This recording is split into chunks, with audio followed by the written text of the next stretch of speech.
So, in the life of a believer, witnessing unto the Lord is the first priority. That is the fundamental requirement of every believer all over the parts of the world. और किसी भी विश्वासी के लिए गवाही देना एक प्राथमिकता है, शुरुआत का एक चीज है। और ये एक आधारभूत नींव है कि हर विश्वासी को एक गवाह देना चाहिए। In the law of court, witness carries the more weight than any other thing. और आप देखेंगे कि न्यायालय में भी आप देखेंगे कि एक बहुत ही महत्वपूर्ण चीज होती है, वो है किसी की गवाही देना। Say what you have seen. आपने जो कुछ देखा है उसे कहिए। You don't have to imagine anything. You don't have to do any poetic job. You don't have to imagine anything. You simply express yourself what you have seen. और यहाँ कहने का वही मतलब है कि आपको कोई कल्पना नहीं करनी है, आपको कोई कविता नहीं कहनी है, आपको अपने से विचार करके कोई चीज नहीं बोलना है, परंतु जो आपने देखा है वो उसको आपको व्यक्त करना है। The Lord Jesus Christ said, "You are my witnesses." और प्रभु यीशु मसीह ने कहा है कि तुम मेरे गवाह हो। We have already seen in the previous classes that when the disciples of the Lord Jesus Christ are baptized in the Holy Spirit, they simply said, "We are witnesses unto him." और हमने पिछले दिनों देखा कि जब प्रेरित लोग पवित्र आत्मा से भर गए तो उन्होंने कहा कि हम यीशु मसीह के गवाह हैं। Witness for what? और उन्होंने क्या गवाही दी? Jesus is not dead and gone, but he rose again victoriously on the third day, and he is alive now. He is at the right hand of the Father, exalted high above all names. और चेलों ने गवाही दी कि यीशु मसीह मरकर कहीं गए नहीं हैं, परंतु वो मुर्दों में से जी उठे हैं। और मृत्यु को हराकर जी उठने के बाद आज वो स्वर्गीय स्थानों में पिता के दाहिनी ओर विराजमान है। The Lord Jesus Christ never said that you are my liars. और प्रभु यीशु मसीह ने कभी नहीं कहा कि तुम मेरे वकील हो। The Lord Jesus Christ never also said that you are my judge. और प्रभु यीशु मसीह ने यह भी नहीं कहा कभी कि तुम मेरे लिए एक न्यायाधीश या जज हो। Just witness. प्रभु ने कहा तुम मेरे गवाह हो। What a awesome privilege given to each one of us. और हम में से प्रत्येक लोगों के लिए कितनी महान सौभाग्य की बात है। Can you imagine something like, God purchasing a plot like thing and then asking you to sign a witness as a witness? और आप देख सकते हैं कि मान लीजिए एक उदाहरण की किसी जमीन को खरीदा गया है और उसमें आपको कहा जा रहा है कि आप एक गवाह बन जाइए। This is what the disciples of the Lord Jesus Christ did in the book of Acts. और यही वो काम है जो प्रेरितों के काम में चेलों ने किया था।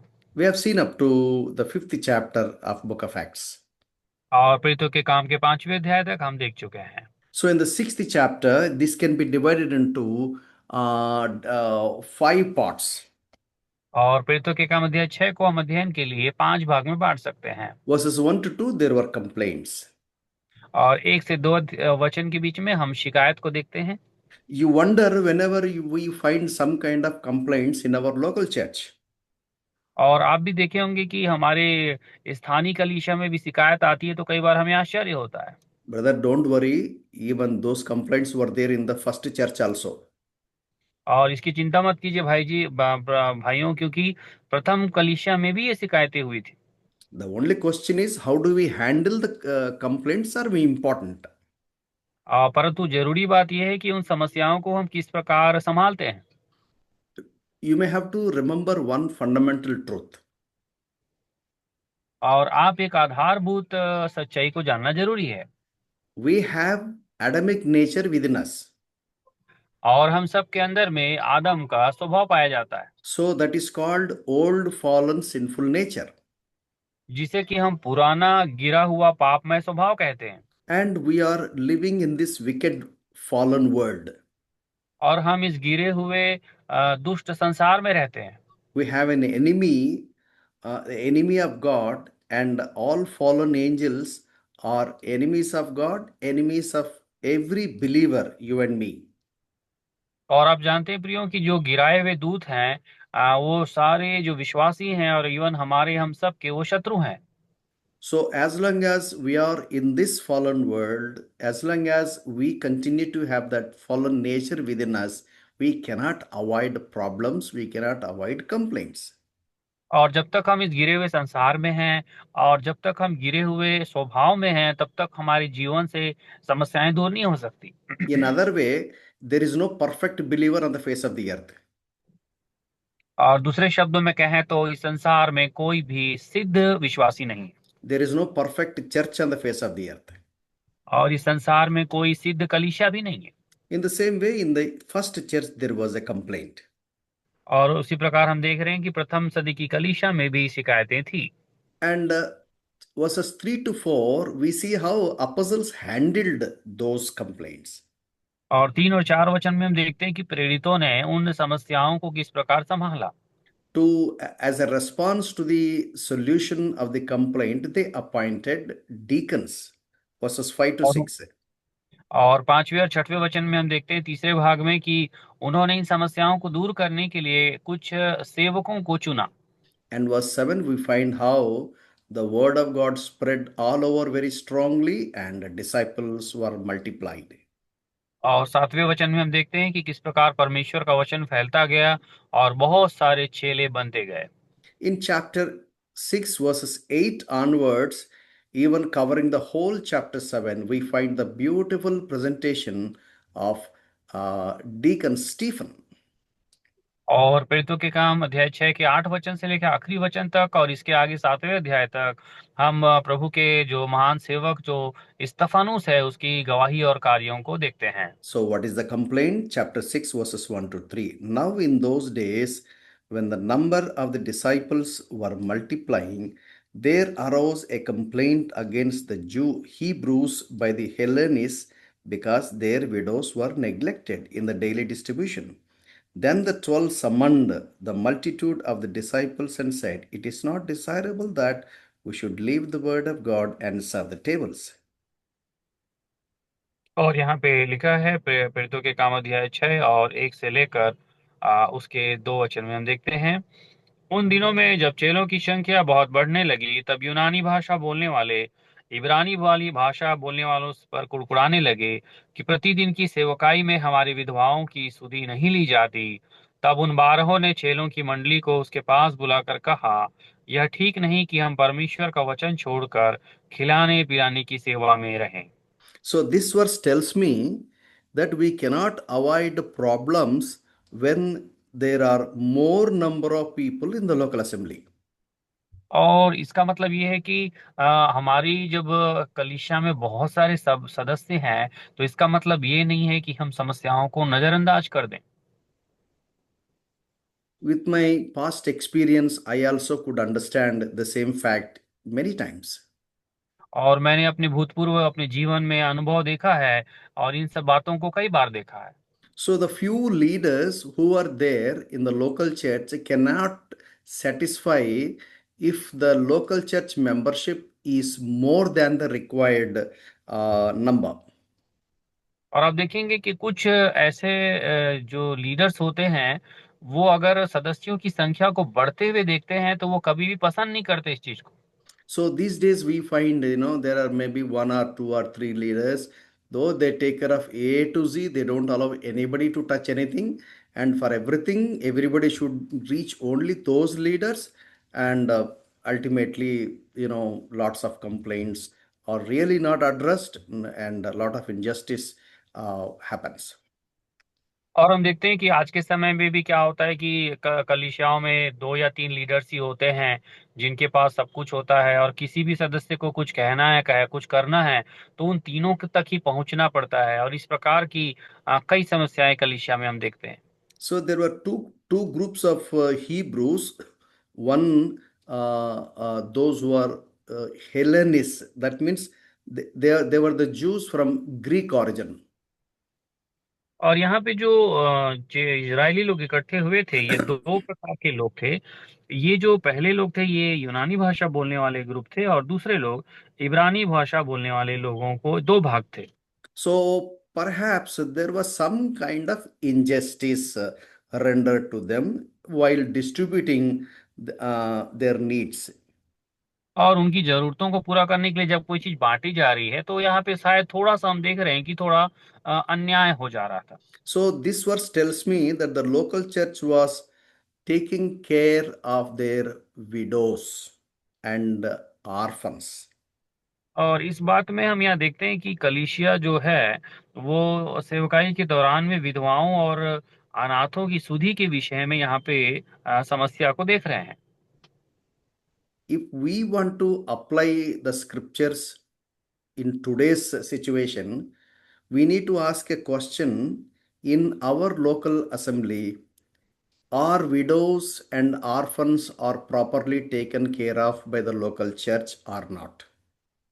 और अगर इस बात को हम अभी के स्थानीय कलीसिया में हम देखें, तो आज हमें विचार करना चाहिए कि क्या आज हमारी कलीसिया में विधवाओं की और अनाथों की सही प्रकार से सुधि ली जाती है कि नहीं।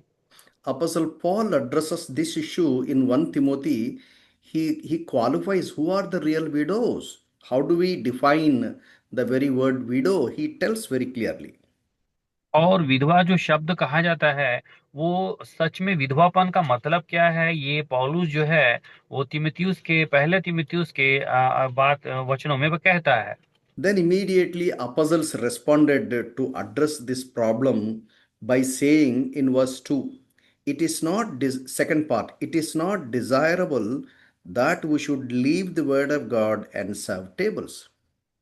और यहाँ पे प्रेरित लोग इन समस्या के विषय में उन्होंने एक बात जरूर रखा कि परमेश्वर के वचन को छोड़कर खिलाने पिलाने की सेवा में हम लगे रहें, ये ठीक नहीं।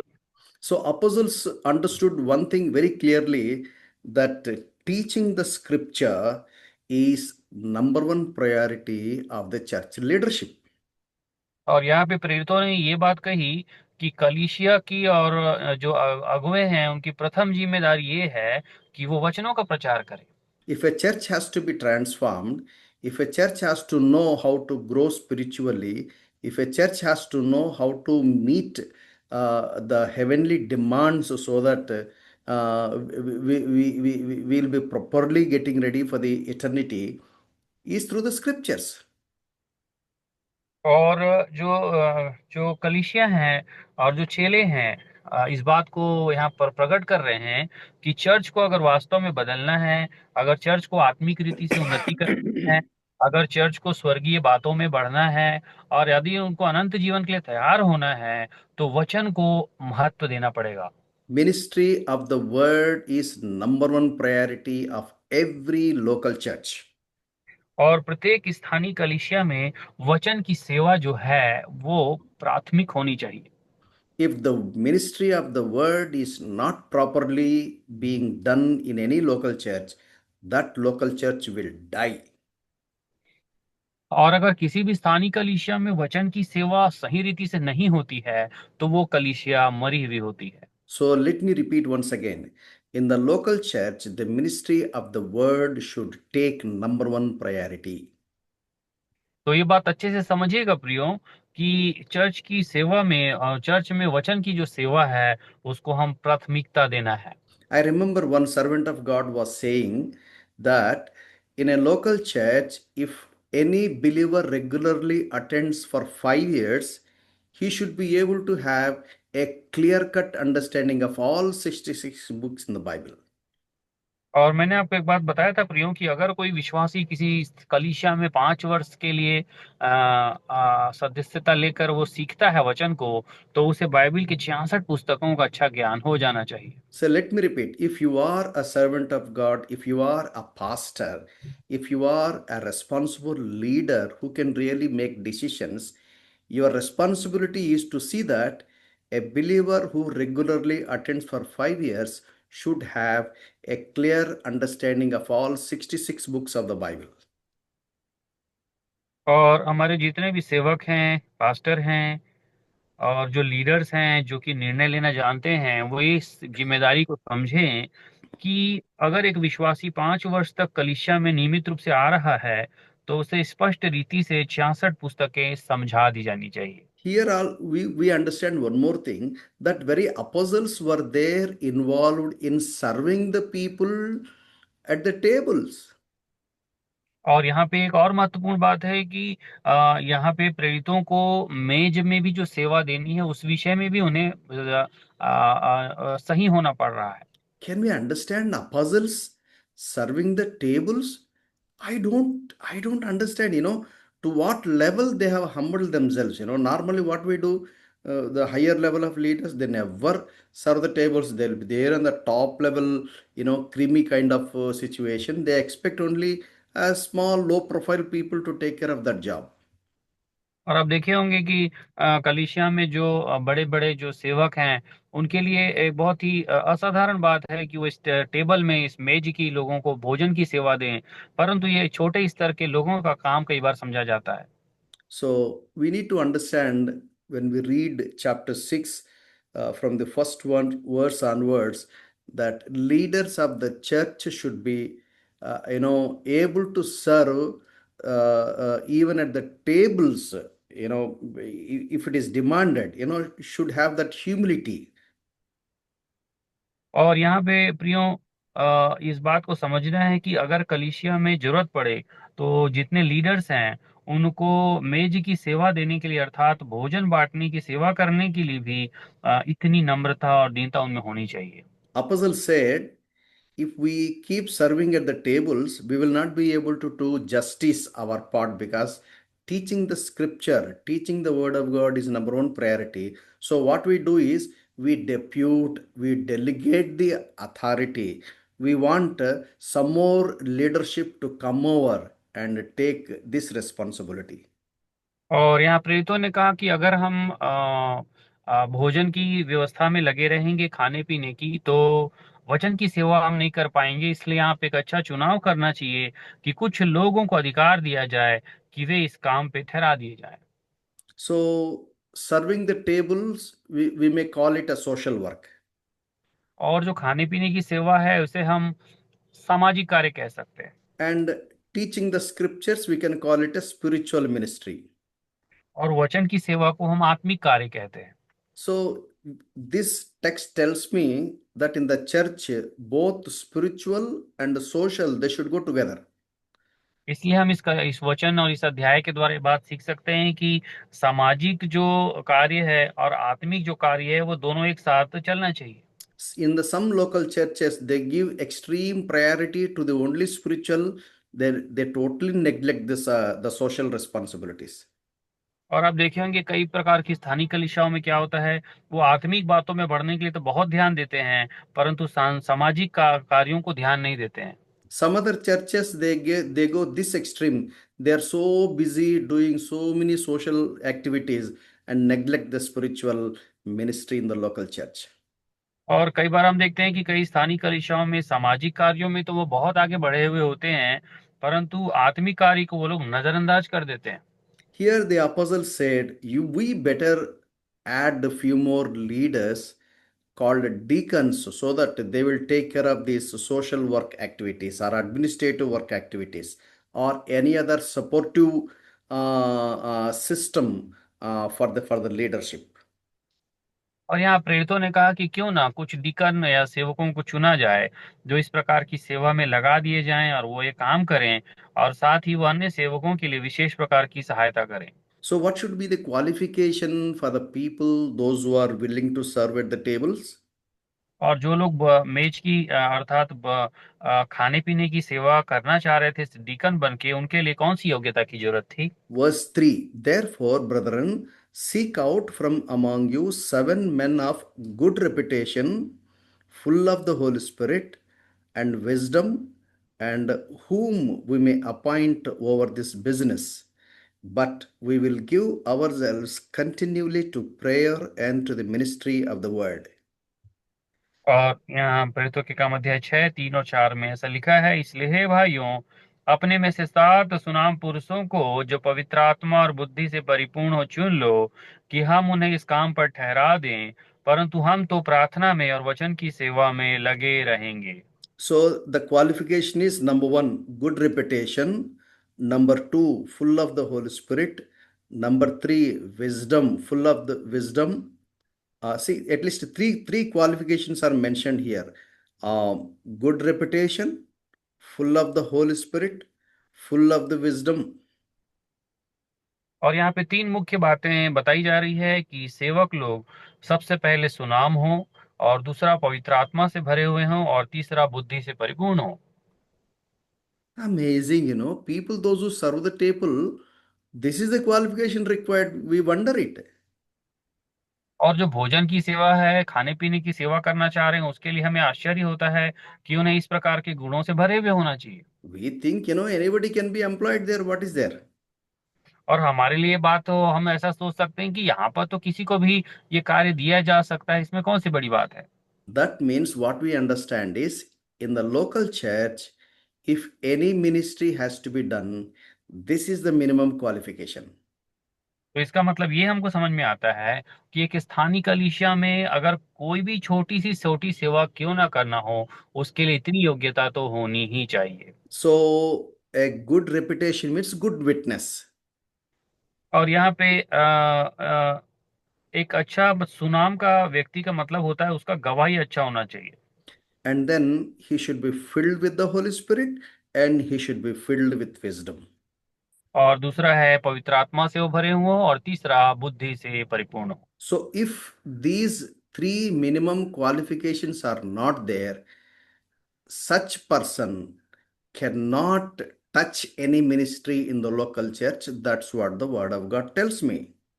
और यहाँ परमेश्वर का वचन ये बता रहा है कि कलीसिया की सेवा में अगर कोई सुनाम या पवित्र आत्मा से भरा हुआ या बुद्धि से परिपूर्ण नहीं है, तो वो कलीसिया में कोई सेवा कर नहीं सकता। And then apostles, they were saying that we will continue two dimensions. What is that? Verse 4. We give ourselves, that word is very strong. We give ourselves continually to prayer and to the ministry of the word. और यहाँ प्रेरितों ने कहा कि हम तो प्रार्थना में और वचन की सेवा में लगे रहेंगे। So these two things go together. और इसका मतलब है कि ये प्रार्थना और वचन की सेवा दोनों एक साथ चलते हैं। Sometimes people keep on praying and praying and praying, they never care the word. कई बार हम देखते हैं कि कई लोग बहुत प्रार्थना करते हैं लेकिन वचन को ध्यान नहीं देते। Some people keep on busy in preaching the word, but they never give their time to the word, to the prayer. और कई बार हम देखते हैं कि कई लोग वचन के प्रचार में बहुत समय दे रहे हैं लेकिन प्रार्थना में समय नहीं देते। If we don't know the word, we do not know how to pray. अगर हमको वचन ही नहीं मालूम है तो कैसे प्रार्थना करना चाहिए वो भी नहीं मालूम होगा। Because the word will declare what to pray, how to pray, and all the details we will get right in the scriptures. From there, we take the guidance for prayer. और हमको वास्तव में प्रियो वचन के द्वारा ही घोषणा होती है और पता चलता है कि क्या प्रार्थना करना है, कैसे प्रार्थना करना है, और किस प्रकार प्रार्थना करना है, उसकी अगुवाई हमें वचनों से मिलती है। If you want to understand any person's spirituality, you keenly listen to that person's prayer, you will understand how much close that brother or sister is to the Lord. और अगर आपको किसी व्यक्ति की आत्मिकता को परखना है तो उसकी प्रार्थना को आप ध्यान से सुनिए। उसकी प्रार्थना से पता चल जाएगा कि उस व्यक्ति का आत्मिक प्रार्थना का स्तर, आत्मिक स्तर क्या है। If you hear somebody praising God and worshiping God, we can guess to what level that particular believer is close to the Lord. और अगर एक व्यक्ति आराधना स्तुति करता है तो उसकी आराधना और स्तुति को देखकर हम जान सकते हैं कि वो परमेश्वर के कितना करीब पाया जाता है। So every church leader, that means every shepherd of the local church or every elder of the local church should be able to say that I give myself continually to prayer and to the ministry of the word. तो आज की स्थानीय कलीसिया में चाहे कोई pastor हो, चरवाहा हो या प्राचीन हो, वो ये अपने आप में कह सकें कि हम तो प्रार्थना और वचन की सेवा में लगे रहते हैं। So there is a time to pray and there is time to preach. इसका मतलब है प्रार्थना का भी समय है और वचन प्रचार का भी समय है। And we need to strike balance between these two. और इसलिए हम दोनों को इसके बीच में एक सामंजस्य बिठाकर इसका संतुलन करना चाहिए। Again, prayer means personal prayers are different and public prayers are different. और जब हम प्रार्थना की बात करते हैं तो व्यक्तिगत प्रार्थना अलग है और सामूहिक प्रार्थना अलग है। And ministry of the word, personal Personal study of the scripture is different. Study for the sake of sharing the word to the congregation or to the people is different. और व्यक्तिगत वचन प्रचार अलग है, और भीड़ के साथ में या झुंड को वचन सिखाना एक अलग बात है। And let me repeat, my dear brothers and sisters, there is a danger, there is a great danger among the Christian leadership is that people are so busy in involving with the people. They pray lots of time with the people, they study or they share the word lots of time with the people, but they will not have any personal prayers and personal Bible studies. और आज के समय में अगुवे और leaders के लिए हम बड़े खतरे की बात तो ये समझते हैं कि वचन और प्रार्थना की सेवा वो झुंड में तो बहुत समय करते हैं, परंतु व्यक्तिगत जीवन में उनके वचन और प्रार्थना की संगति बहुत कम है। Apostles are very clear. They said, we will give ourselves to prayer and to the ministry of the word. और प्रेरितों ने स्पष्ट रीति से कह दिया कि हम तो वचन और प्रार्थना की सेवा में लगे रहेंगे। I say like this, it's my understanding, it's my personal conviction. You may agree or you may not agree also. और ये मेरा व्यक्तिगत समझ है और मैं इससे कायल हुआ हूँ। At least first half of the day, you have your personal time with God in prayer, in study, in with family, and many other personal things or family things.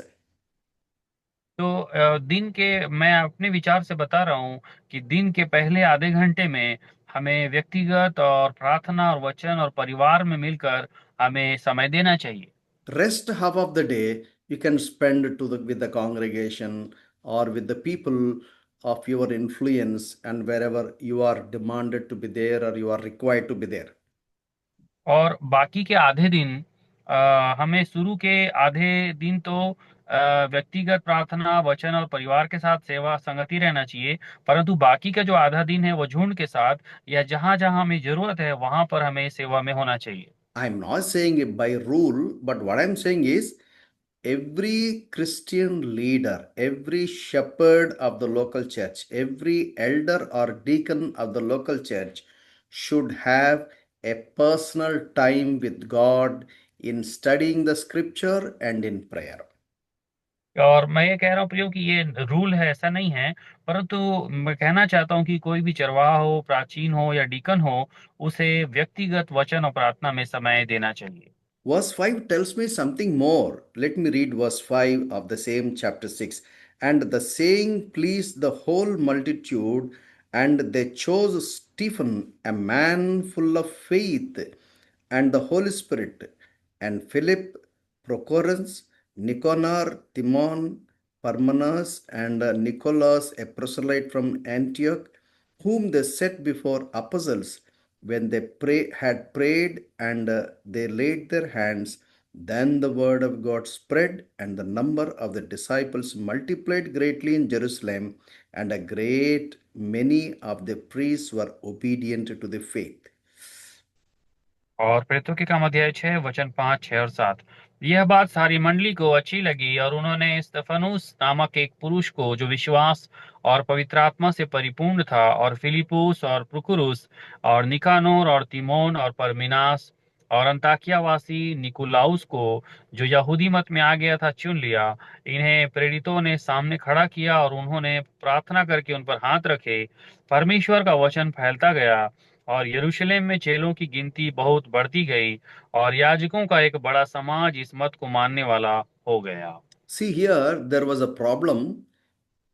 Church leaders address the problem. When the problem is solved, what happened? It's amazing verse. It's an amazing verse. Verse 7. The word of God spread, and the number of the disciples multiplied greatly in Jerusalem, and a great many of the priests were obedient to the faith. What a verse it is.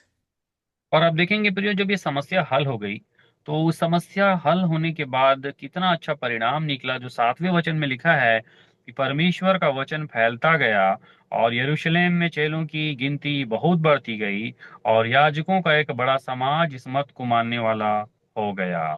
These days we also have problems but we are not able to properly attend the problems, and that's the reason why we don't find increase in numbers. We don't find people are adding to the church. We don't find that kind of glory of God happening in our local churches.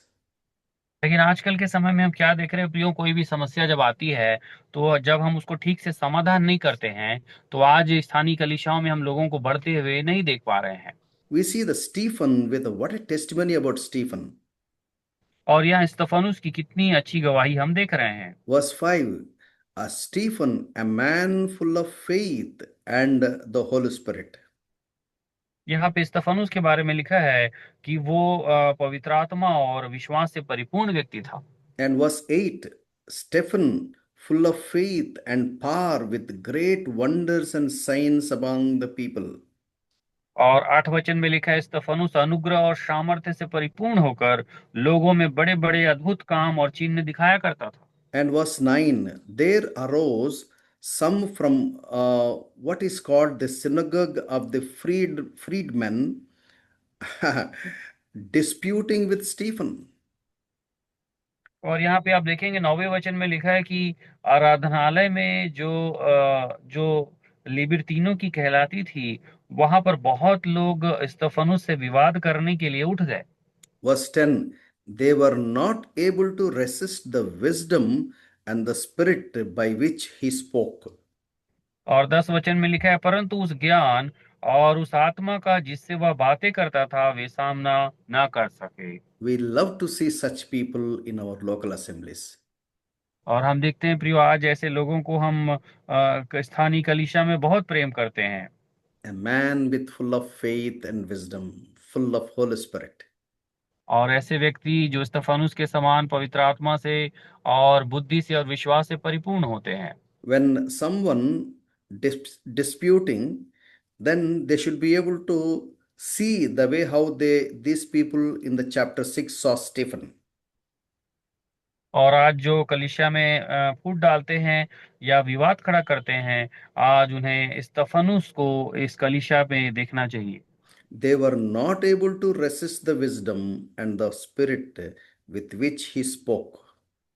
और यहाँ लिखा है, स्तिफनुस के अंदर जो ज्ञान था और जो आत्मा थी जिससे वो बातें करता था, वे लोग उसका सामना ना कर सके। And verse 11 onwards, then they secretly induced men to say, we have heard him speak blasphemous words about Moses and God, and they stirred up the people, the elders and the scribes. They came upon him, seized him, and brought him to the council. They set up false witnesses who said, this man does not cease to speak blasphemous words against the holy place and the law.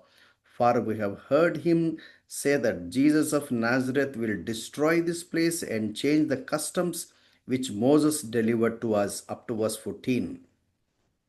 और यहाँ 11 से लेकर 14 में लिखा है, इस पर उन्होंने कई लोगों को उभारा जो कहने लगे, हमने इसको मूसा और परमेश्वर के विरोध में निंदा की बातें कहते सुना है, और लोगों और प्राचीनों और शास्त्रियों को भड़काकर चढ़ आए हैं और उसे पकड़कर महासभा में ले आए और झूठे गवाह खड़े किए। जिन्होंने कहा यह मनुष्य उस इस पवित्र स्थान और व्यवस्था के विरोध में बोलना नहीं छोड़ता, क्योंकि हमने उसे यह कहते हुए सुना है कि यही यीशु नासरी जिस जगह को ढा देगा या इन रीतियों को बदल देगा जो मूसा ने हमें सौंपी है। Whatever we read in the text of the scriptures in this Bible, in the first century, the same story is running through even in this century. और प्रियो, जो कुछ बातें यहाँ लिखा है कि प्रथम सदी की कलीसिया में हुई थी, अभी भी हम वर्तमान में देखते इस प्रकार की बातें हो रही है। Don't ever think that whatever happening now is something strange. और आज ये देखकर बड़ा आश्चर्य मत होइएगा कि आज के जमाने में ये क्या हो रहा है। Whatever happened in the first church, same thing has happened even these days. और जो प्रथम सदी की कलीसिया में होता था वही बातें आजकल भी हो रही है। So whatever problems in the first church has, the same problems are creeping even these days. और जो समस्याएं प्रथम सदी की कलीसिया में हो रही थी, वो समस्याएं आज भी कलीसिया में हो रही है। So how those church leaders solved the problems they had, we also need to take their role model and their,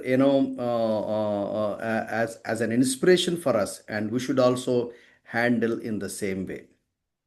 और प्रियो, हमको उस समय के जो चर्च लीडर्स हैं, उन्होंने कैसे समस्या का समाधान किया, उसको देखकर हमें उनके आदर्शों को अपनाना चाहिए और प्रेरणा लेकर हमें भी आगे बढ़ना चाहिए। They wanted to fight against Stephen. They couldn't do that because they couldn't face the wisdom and the power with which Stephen was sharing the word. And they started raising false witnesses. They started raising false accusations and throwing so many blames which are not true at all. और यहाँ हम देखते हैं कि ये लोग स्तेफानुस से लड़ नहीं सके, क्योंकि उसके पास जो बुद्धि और सामर्थ्य थी, उसके पास जो वचन की जो बातें और ज्ञान थी जिसे वो बांटता था, ये लोग सामना नहीं कर सके। इसलिए इन्होंने उनके ऊपर गलत आरोप लगाए और उसको व्यवस्था के विरोध में फंसाने के लिए उस पर झूठे आरोप लगाए। These days also we find the same kind of music and same kind of situation prevailing most of the places. और आज के समय में प्रियो, आज भी बहुत सारी जगहों पर यही परिस्थिति हम देख रहे हैं और यही ऐसी ही बातें उठते हुए देख रहे हैं। The only question is how are we able to handle those oppositions, those contradictions of the scripture? How we are able to handle is the question. और आज सवाल ये है कि जब हमारे सामने ऐसा विरोध आता है, ऐसी विरोधाभास की बातें आती है, तो हम इसका कैसे सामना करते हैं। So when they saw Stephen, the Bible says, let me read once again, they were not able to resist the wisdom and the spirit with which he spoke, verse 10. परंतु यहाँ स्तेफानुस के लिए लिखा है कि वो उस ज्ञान और उस आत्मा का जिससे वो बातें करता था, वे सामना ना कर सके। And verse 15, and all who sat at the council, looking steadfastly at him, saw his face as the face of an angel. और 15 वचन में लिखा है, तब सब लोगों ने जो सभा में बैठे थे उस पर दृष्टि गड़ाई तो उसका मुख स्वर्ग दूत का सा देखा। I pity those people. और मुझे उन लोगों पर बड़ी दया आती है। They were able to see him as they see an angel. Why they would like to fight against such godly, situation? और हम यहाँ देखते हैं कि जब ये लोग उसको इतना स्वर्गदूत सा उसका चेहरा देख रहे थे, तो ऐसे एक आत्मिक स्वभाव रखने वाली व्यक्ति से क्यों ये लड़ रहे थे। People should be on people of honesty. और लोगों को ईमानदार होना था उस जगह पे। People should not be stubborn, stubborn to their own stand. और यहाँ पे लोगों को अपने स्तर को गिराना नहीं चाहिए था। So when people understand that what they do is wrong, when the other person is right, they should be honest to accept the truth. और जब लोग समझ जाते हैं कि हम गलत हैं और सामने वाला सही है, तो लोगों को ईमानदारी से उस सच्चाई को मान लेना चाहिए। What a tragedy! What a tragedy! What do we say about these people? परंतु हम ऐसे लोगों के लिए क्या कहें, हमें तो बड़ा आश्चर्य होता है यहाँ। Here the Stephen, the deacon, gives a beautiful presentation in chapter 7. और यहाँ 7वें अध्याय में हम देखते हैं कि स्तेफानुस जो है एक सुंदर प्रस्तुति देते हैं। Because the audience all are from Jewish background. और चूंकि यहाँ जितने श्रोता थे, सुनने वाले लोग, ये लोग यहूदी पृष्ठभूमि के लोग थे। So when his audience are of Jewish background, and he is also presenting the gospel the way how they understand the gospel. और चूंकि ये इनके श्रोता लोग यहूदी थे, तो वो इनको सुसमाचार बताने लगा और वे लोग सुसमाचार को सुनने लगे। Stephen knew that they will accept Abraham because they treat Abraham as their father and father of faith. और स्तेफानुस को मालूम था कि ये जो यहूदी पृष्ठभूमि के लोग हैं, ये अब्राहम की बातों को ग्रहण करते हैं, क्योंकि ये अब्राहम को विश्वासियों का पिता मानते हैं। So whenever we preach gospel, always take common agreements as the base, and from there you launch your presentation of gospel. इसलिए आप कभी भी सुषमाचार सुनाते हैं तो एक प्रकार का जो साधारण आधार है उसे आप पहले तैयार करें, और उस आधार पर आप लोगों को बताना शुरू करें। He started talking about Abraham. They were so anxiously hearing to his presentation.